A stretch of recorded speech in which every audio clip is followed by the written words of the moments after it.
नमस्कार। प्रारंभ पर आप सभी का स्वागत है। मैं अवनीश। दर्शकों, आज हमारे साथ हैं भारतीय किसान यूनियन अजय गुट के राष्ट्रीय अध्यक्ष चौधरी बलबीर सिंह साहब। आइए सबसे पहले स्वागत कर लेते हैं चौधरी साहब का। चौधरी साहब, बहुत बहुत स्वागत है आपका। नमस्कार। आपको भी बहुत बहुत नमस्कार। सभी दर्शकों को मेरा प्रणाम जी। दर्शकों, प्रारब्ध की मंच पर हम हमेशा ये प्रयास रहता है हमारा कि जब हम किसी विषय पर बात करें तो फिर उस विषय से जुड़े हुए और जानकारी रखने वाले ही अतिथि से बात करें। अगर हम चौधरी साहब के साथ बैठे हैं तो इसका मतलब है, आप जान चुके होंगे कि हम किसान और किसान आंदोलन या किसान राजनीति, हालांकि कितना दुर्भाग्यपूर्ण है कि किसान और राजनीति को जोड़ना पड़ रहा है कि किसान राजनीति, इस पर बात करेंगे। सवाल ये उठता है कि चाहे वो राकेश टिकैत हो, चाहे डंडेवाल हो, चाहे ऐसे तमाम लोग हों जो आज अपने आप को स्वनाम धन्य किसान नेता बोलते हैं, यहां तक कि राकेश टिकैत के बारे में जब बात की जाती है तो उन्हीं के लोग ये बताते हैं कि साहब, ये आदमी किसान अगर है तो ये पूंजीपतियों की तरह संपत्ति कैसे रखते हैं, इतनी सारी जमीन कहां से आ गई। आखिर सरकारें ऐसे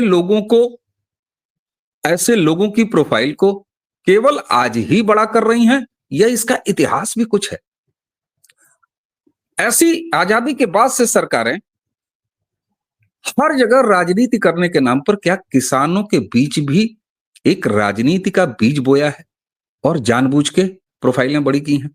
हालांकि ये कहते हुए वाकई इस देश के अगर कोई धरती पुत्र, किसान पुत्र, हालांकि मुलायम सिंह यादव ने भी फर्जी तरीके से धरती पुत्र कहलवा लिया था अपने आप को, लेकिन चौधरी चरण सिंह साहब, वहां से एक श्रेष्ठ परंपरा रही है।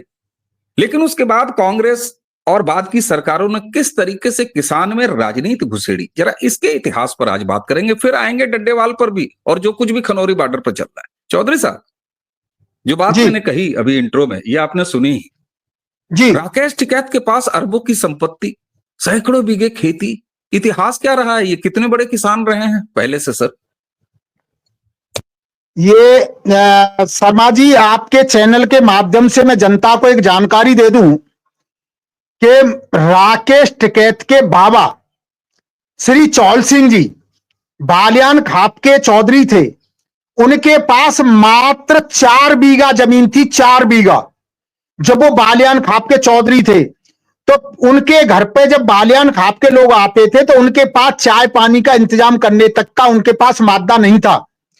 तो बालियान खाप ने चौधरी चौहल सिंह जी को 40 बीघा जमीन पूरी बालियान खाप ने इनको खरीदवा के, पूरी चंदा इकट्ठा करके इनको 40 बीघा जमीन का मालिक बनाया था चौहल सिंह को। उनके 4 बेटा हुए थे, जिसमें से महेंद्र सिंह भी एक बेटा थे। अब लगा लीजिए कि 4 बच्चों में जब दान की हुई जगह के बाद भी 44 बीघा जमीन हो गई, उसमें से महेंद्र सिंह टिकैत के नाम पर 11 बीघा जमीन आई। और महेंद्र सिंह टिकैत के 4 बेटे हुए, जिसमें राकेश टिकैत, नरेश टिकैत और दो और भी हैं। अब लगा लो इनके पास क्या था। इन्होंने उस 11 बीघा के महेंद्र सिंह टिकैत ने जब किसान यूनियन बनाई, उसी समय से इन पर संपत्ति की वर्षा होना शुरू हो गई थी।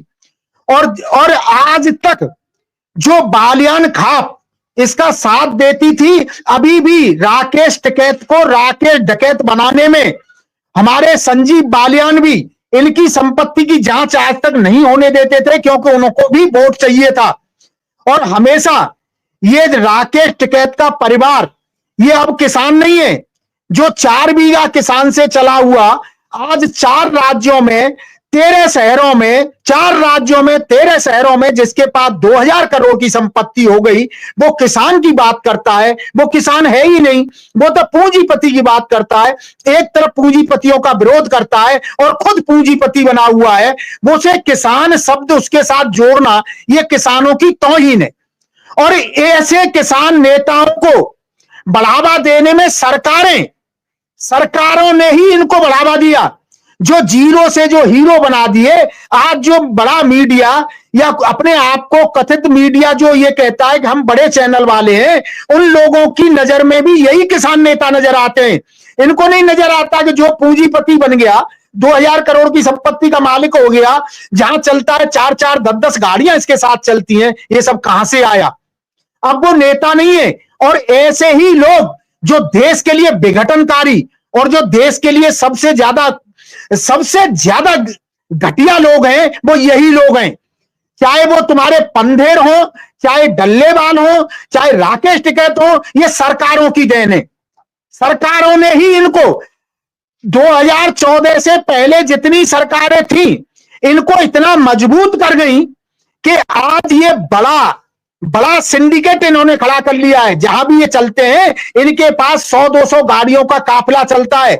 हमारे किसान के पास इतने काफिले नहीं होते हैं, हमारे किसानों के पास इतने संसाधन नहीं होते हैं। अब मैं जब गया था उस पर शंभू बॉर्डर पे, वहां 150 आदमियों के लिए 1000 लीटर 1500 लीटर दूध आ रहा है। वहां पर जो बैठे हुए कथित किसान जो मजदूरी पर लाए गए हैं, वो किसान नहीं है। मुझे ऐसा लग रहा है कि उनमें भी कुछ हमारे जो कम्युनिस्ट लोग बैठे हुए हैं, और मैं यहां तक कहूंगा कि ये लोग इतने ताकतवर बन चुके हैं कि जहां ये आंदोलन चल रहे हैं, चाहे वो डल्लेवाल का आंदोलन हो, चाहे शंभू बॉर्डर हो, वहां पर ये लोग किसान नहीं है, किसान के भेष में देश को विघटन करने वाले लोग बैठे हुए हैं। इनकी यदि जांच कराई जाए तो वहां हथियार भी मिलेंगे। ऐसा कुछ सूत्रों के हवाले से सूचना मिल रही है कि वहां यदि किसी तरीके से इनके साथ जोर जबरदस्ती की जाती है तो ये हथियार चलाने में भी नहीं चूकेंगे, क्योंकि ये प्रशिक्षित लोग हैं। हमारे देश को, पंजाब को ही क्यों सबसे पहले उसमें लिया गया है? आंदोलन पंजाब में ही बार बार क्यों चल रहा है? 13 महीने पंजाब आंदोलन चला था दिल्ली के आसपास, तो उसमें पंजाब के ही लोग क्यों ज्यादा थे? उसमें कम्युनिस्ट ही क्यों थे? ये सारी चीजें देश को कमजोर करने वाली चीजें चल रही हैं। इसको अलग थलग किया जा रहा है। मुझे तो ऐसा लग रहा है कि आने वाले समय में कश्मीर जैसा पंजाब का हाल कर देंगे ये। वहां पर जो जत्थे इकट्ठे हो रहे हैं, ये किसानों के जत्थे नहीं है। मैं दावे के साथ कह रहा हूं, इनकी यदि जांच कराई जाए, वहां एक भी किसान नहीं है। ऐसे ही फर्जी लोग जो किसान बनके इनकी अगुवाई कर रहे हैं, जो फर्जी लोग इनको इकट्ठा कर रहे हैं, ये पूरे देश से वहां पर जो अलगाववादी लोगों को वहां ले जाकर इकट्ठा किया जा रहा है। जो पंजाब तरक्की कर रहा था, उस पंजाब को इन्होंने ऐसा घेरा है कि आगे आने वाले समय में यदि पाकिस्तान अटैक करे तो ये दुश्मन वहां बैठे हुए हैं। ये कहां से इकट्ठे हो रहे हैं? क्यों पंजाब को घेरा जा रहा है? क्योंकि पंजाब को घेरने से ही आज उत्तर प्रदेश में राकेश डकैत उत्तर प्रदेश में क्यों नहीं कहीं आंदोलन करता? क्योंकि बाबा की नजर उस पर है। बाबा की नजर देश को बचाने के लिए है। किसानों के भला करने की यदि कोई बात आती है, ये उसमें भी अपनी बात बीच में लगा देते हैं। भाई, जब तुम्हारे 3 कृषि कानून वापस हो गए, तुम्हारे पास कोई मुद्दा नहीं है। हर मुद्दे में एक तरफ राकेश टिकैत कहता है कि हम तो गैर राजनीतिक लोग हैं, और हर राजनीति में ये बोलता है। अभी केजरीवाल से मिलने गया, इसका बयान लोगों ने सुना होगा कि मैं तो इनको अधिवक्ताओं को, वकीलों को इकट्ठा करने के लिए, समझाने के लिए गया था। क्या है भाई तू? एक पुलिस से निकाला हुआ सिपाही, तूने पुलिस की नौकरी भी बालियान खाप की वजह से इसको मिली थी। बालियान खाप ने जब इसको 40 बीघा इसके बाबा को जमीन दी, उसी समय महेंद्र सिंह टिकैत की भी कोई ज्यादा हालियत अच्छी नहीं थी, 11 बीघा जमीन थी। तो इन्होंने एक बालियान खाप के एक वो थे पहलवान हिंद केसरी, उनके थ्रू इसको दिल्ली पुलिस में भर्ती कराया गया था। और जब इनकी महेंद्र सिंह टिकैत की दुकान चलने लगी, किसान यूनियन आगे चलने लगी, ये नौकरी छोड़ के यहां आ गया। क्योंकि अब इसके पास अकूत संपत्ति है। मैं बार बार कहूंगा, इसको किसान नेता की उपाधि न दी जाए। हमारे जो असली किसान है उनको बड़ा कष्ट होता है। और मैं उन सरकारों से भी कहूंगा, कुछ सरकारें ऐसी हैं जो अभी भी, चाहे वो पंजाब की सरकार हो, चाहे केजरीवाल की सरकार हो, या ममता बनर्जी की सरकार हो, कहीं भी ये उस जगह पर जाते हैं जहां इनको धन मिलता है। इनको किसान नेता कहा जाता है। हमारा किसान पीड़ित है इस बात से कि अब इनको भी दर्द हो रहा है कि इनके साथ असली किसान उठ के नहीं आ रहा है। यदि इनके विरुद्ध कार्रवाई कर दी जाए तो एक भी जगह कहीं दंगा पूरे देश में नहीं होगा। मैं दावे के साथ कह रहा हूं, जनता इनको पीटने के लिए तैयार है। असली जो किसान का बेटा है वो आज भी बॉर्डर पर बैठा हुआ है। जब मैं शंभू बॉर्डर पर बैठा था, मैं एक तरफ देख रहा था कि जो फर्जी किसान बैठे हुए हैं वो दूध मलाई और बर्फी खा रहे हैं, वहां पे काजू बादाम कुंटल के कुंटल पड़े हुए थे, और इधर हरियाणा की तरफ जो मेरी फोर्स के लोग बैठे हुए थे, वहां पर उन अधिकारियों के पास, उन जवानों के पास चाय तक पीने के लिए नहीं थी। 8 बजे गाड़ी उनको बॉर्डर पर छोड़ जाती है और रात को 8 बजे जाके वो खाना खाते हैं, चाय तक नहीं थी। एक पुलिस अधिकारी बेचारे एक अमरूद लेके आए और उन्होंने उसमें से एक अमरूद मुझे भी दिया था, और वो कहने लगे कि देखिए हमारी विडंबना कि एक तरफ हम भी देश के किसानों के बेटे हैं, हम देश की रखवाली पे बैठे हुए, हम भूखे मर रहे हैं, और एक तरफ फर्जी किसान के नाम पर वहां पर काजू बादाम, मेरा किसान मूंगफली के लिए तरसता है और वो काजू बादाम भर भर के, और वहां पर हलवा खाया जा रहा है, दूध पिया जा रहा है। ये देश के लिए आगे बहुत बड़ा घातक होने जा रहा है। ये किसान संगठन के नाम पर देश को कमजोर करने वाली शक्तियां इकट्ठी हो रही हैं। सरकारों को इन पर ध्यान देना होगा, खास तौर से केंद्र सरकार को ध्यान देना होगा। इनकी किसी बात पर विश्वास करने की जरूरत नहीं है कि ये कोई आंदोलन नहीं चल रहा है। 40-42 दिन से बैठा हुआ एक 80 साल का किसान के रूप में बैठा हुआ एक फर्जी किसान, काय का आंदोलन है?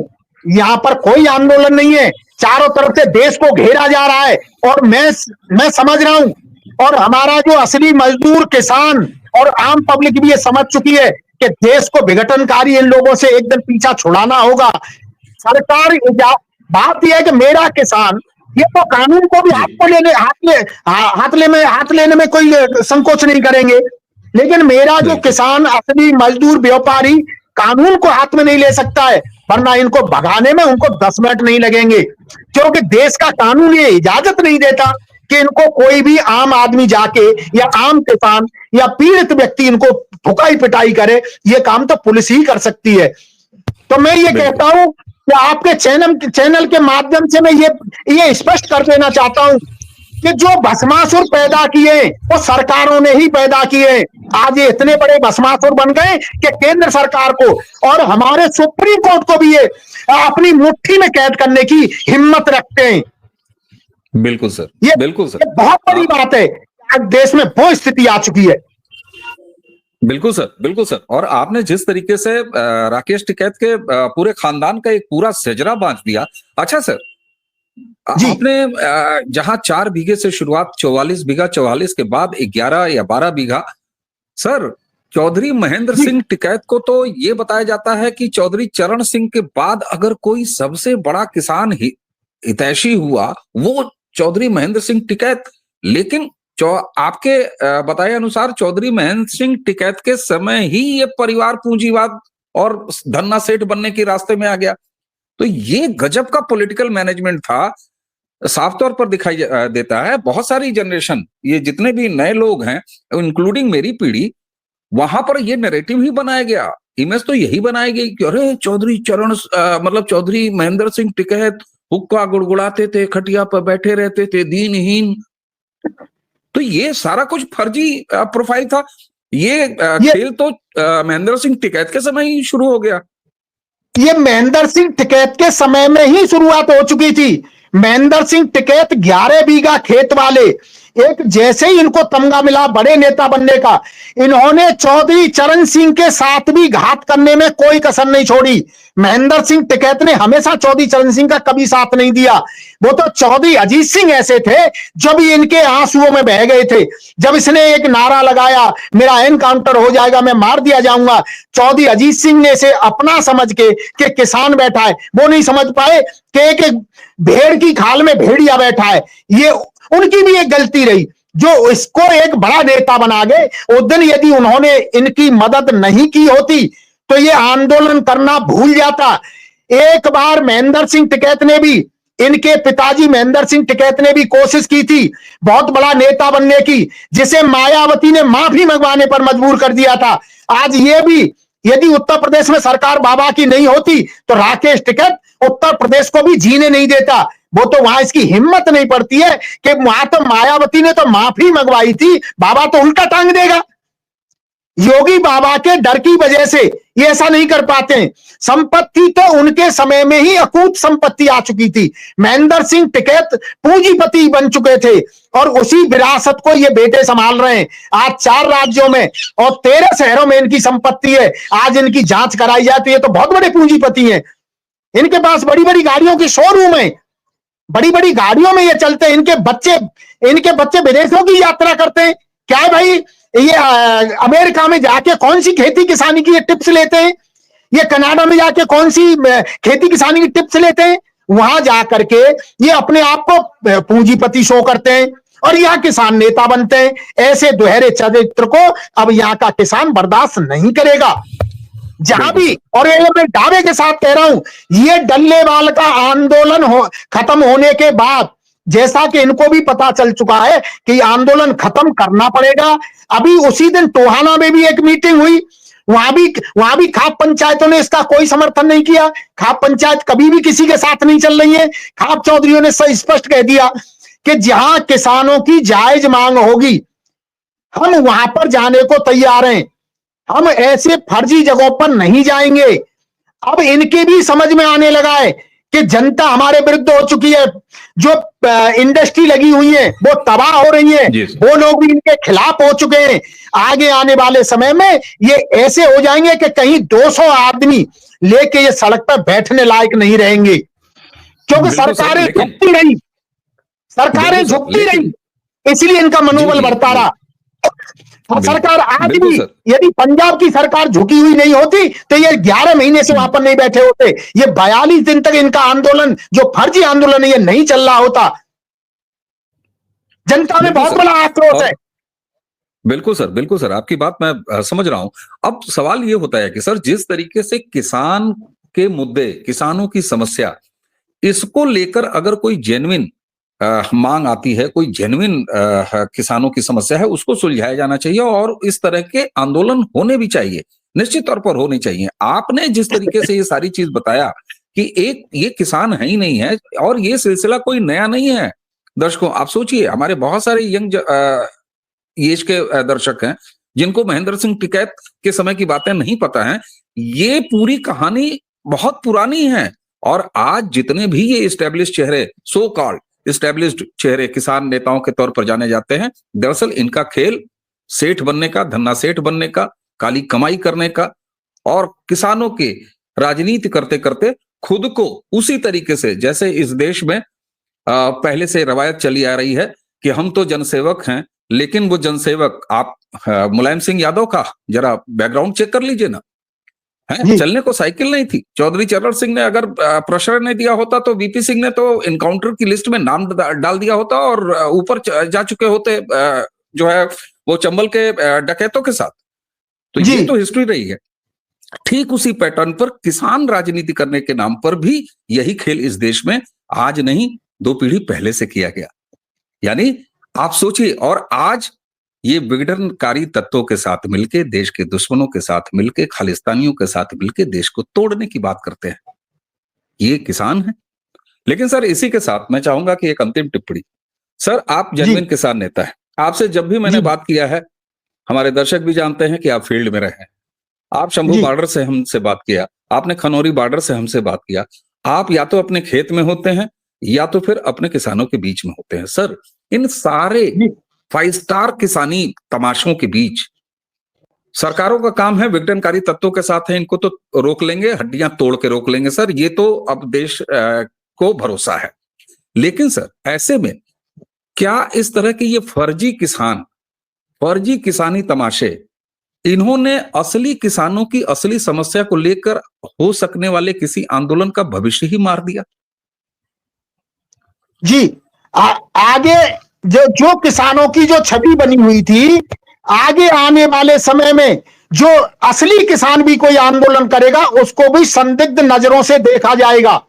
वैसे इन्होंने अपने जैसे इतने पैदा कर दिए हैं, चाहे वो सरवन सिंह पंदेर हो, चाहे डल्लेवाल हो, चाहे राकेश टिकैत हो। इन लोगों ने पूंजीपतियों को किसानों के चोले पहना करके जनता के बीच में ये पेश कर रहे हैं और उन आने वाले कथित किसानों के दिल में भी ये बैठ गया है कि राकेश टिकैत जैसे किसान नेता बन करके अरबपति बनो। यार हमारे किसानों से कोई लेना देना नहीं है। ये आगे आने वाले किसानों के आंदोलनों के लिए बहुत बड़ा प्रश्न चिन्ह खड़ा कर दिया है, और कभी भी किसी भी किसान को आंदोलन करने में बहुत बड़ी दिक्कत आएगी। बहुत बड़ी, बिल्कुल सर। और आपने एक जो बात कही ना, मैंने अपने यहाँ बाबा रामदास जी के साथ बात होते समय में ये बात कही थी, और साफ तौर पर जिसे किसान जत्थेबंदियां कहते हैं साहब, ये कौन सा किसान जत्थेबंदियां हैं जिनके झंडे लाल हुआ करते हैं? चौधरी साहब जैसा बताया दर्शकों, ये प्योर कम्युनिस्ट हैं, और कम्युनिस्ट ही नहीं, ये माओइस्ट हैं, ये वो सो कॉल्ड नक्सलाइट हैं, जो न सिर्फ चौथ वसूलते हैं, चाहे वो राइस मिल हो, चाहे आढ़ती हो, उनसे अपना हिस्सा लेते हैं। आपने नक्सलियों का लेवी सुना होगा कि किस तरीके से वो अपने इलाके में, छत्तीसगढ़ हो, चाहे बिहार हो, चाहे बाकी जगह हो, वहां लेवी लेते हैं। लेवी का मतलब कमीशन लेते हैं, टैक्स लेते हैं, गुंडा टैक्स आप समझ सकते हैं। ये उसी तरह के लोग हैं। और चौधरी साहब, इस बात का दुख अब कम से कम हमारी पीढ़ी और देश को होना हो, क्योंकि हम सब किसान हैं, ऐसा नहीं है हम मंगल ग्रह से नहीं आए, लेकिन ये हकीकत है सर कि इन्होंने जेन्युइन किसानों की किसी आंदोलन, किसी ऐसी मांग को हमेशा के लिए बदनाम कर दिया है। और ऐसे में जेन्युइन किसानी मुद्दे भी हो सकता है एड्रेस होने से रह जाए।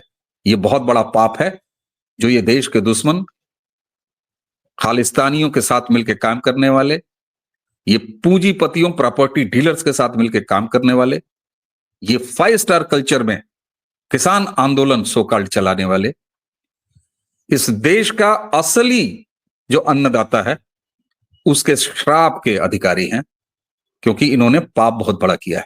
चौधरी साहब, अंतिम टिप्पणी आपकी। जी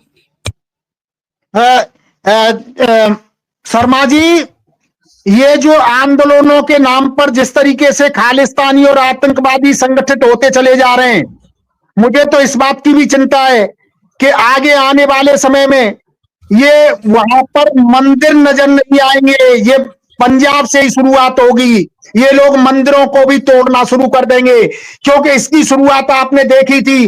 राकेश टिकैत ने राम मंदिर का विरोध कर रहा था और औरंगजेब की समाधि पे, औरंगजेब की उसमें कब्र पे चादर चढ़ाने जा रहा था। इन लोगों के दिल में केवल पैसा है।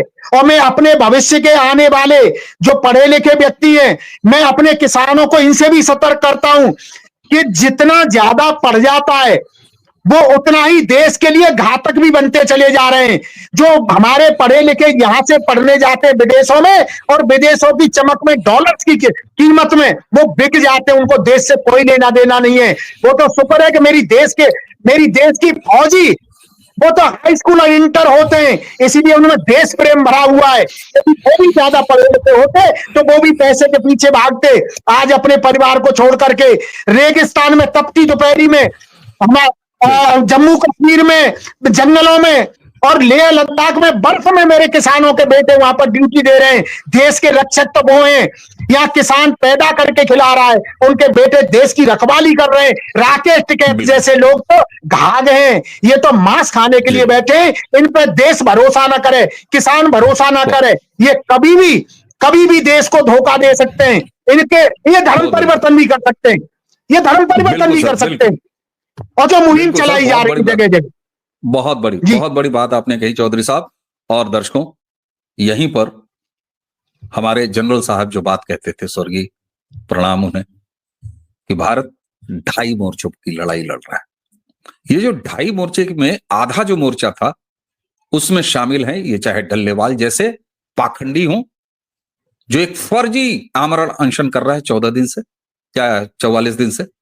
राकेश टिकैत ये आधे मोर्चे में, आधे मोर्चे का मतलब एक भारत को अपनी मां न मानने वाले, वंदे मातरम न कहने वाले मजहबी नहीं है उस आधे में। उन आधों में ये खालिस्तानी गैंग, ये राकेश टिकैत जैसे गैंग, ये सारे शामिल है। इसलिए इन्हें पहचानना होगा और अपने देश को बचाना होगा। सरकारें जिम्मेदार रही हैं इन्हें आगे बढ़ाने के लिए। हमें यह भी उम्मीद करनी चाहिए कि अब सरकार इनसे कड़ाई से निपटेगी। योगी आदित्यनाथ तो कड़ाई से निपट रहे हैं, हमें उम्मीद है कि दिल्ली भी अब इनसे कड़ाई से निपटेगी। और कड़ाई से तो जनता ने इनसे निपटना शुरू कर दिया है। हरियाणा की जनता ने जो जनादेश दिया और इनके सपनों का गर्भपात करा दिया, इसी तरीके से एक मतदाता के तौर पर हम सारे भी अपने अपने युद्ध में भाग लेंगे, ऐसी उम्मीद है। चौधरी साहब, किसान की समस्या को लेकर एक नए दृष्टिकोण से, और आज जो कुछ भी आपने चौधरी महेंद्र सिंह टिकैत से लेकर ये पूरा सजरा खोल दिया, ये मुझे लगता है कि बहुत सारे दर्शकों को पहली बार पता चलेगा प्रारब्ध के इस माध्यम से, आपके जरिए। आपको बहुत बहुत धन्यवाद सर, और दर्शकों इसी के साथ हमें और चौधरी साहब दोनों को आज्ञा दीजिए। नमस्कार।